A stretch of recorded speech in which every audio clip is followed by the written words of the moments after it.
رویټرز د سوداګرو له قوله ویلي چې د 2026 کال په لومړیو دریو میاشتو جنوري، فبروري او مارچ کې د ریل پټلۍ له لارې د تیلو واردات تر 50 سلنې پورې لوړ شوي دي. د شمیرو له مخې په دې موده کې افغانستان او د منځنۍ اسیا هیوادونو ته د سون توکو ټول لیږد 3.3 میلیونه مټریک ټنو ته رسیدلی، چې دا د تیر کال د ورته مودې په پرتله د پام وړ زیاتوالی څرګندوي. منځنۍ اسیا ته د روسیې نفتو د 3340 میلیون مټریک ټنو زیاتوالي له مخې د نفتو په برخه کې افغانستان له روسیې او بیلاروس څخه خپل واردات 4 چنده یا 50 سلنه زیات کړي. ټول واردات 510 زره ټنه ښودل شوي چې 211 زره ټنه یې پټرول دي. د ایران اړوند وروستیو تاوتریخوالي او شخړو د تیلو پر نړیوال بازار اغیزه کړې او د عرضې کچې راټیټه کړې ده.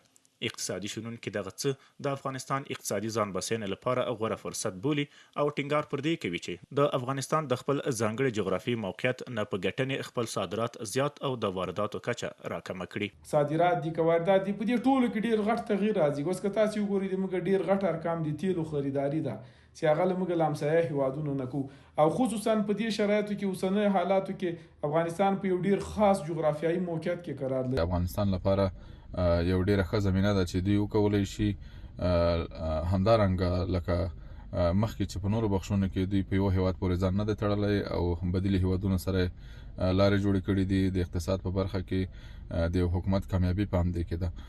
نو دا یو ډیر ښه اقدام دی. امید دا دی چې د تیلو واردات افغانستان ته نور هم زیات شي.